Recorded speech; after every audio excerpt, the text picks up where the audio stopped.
తెలుసు కథ అని తెలుసు కథలన్నీ కంచికే చేరునని తెలుసు తెలుసు తెర తొలుగుతుందని తెలుసు తెల్లారుతుందని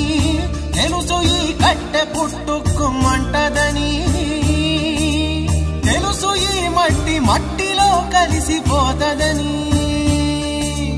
ఎన్ని తెలిసి ఇరకాటంలో పడిపోతావు ఎందుకని మాయ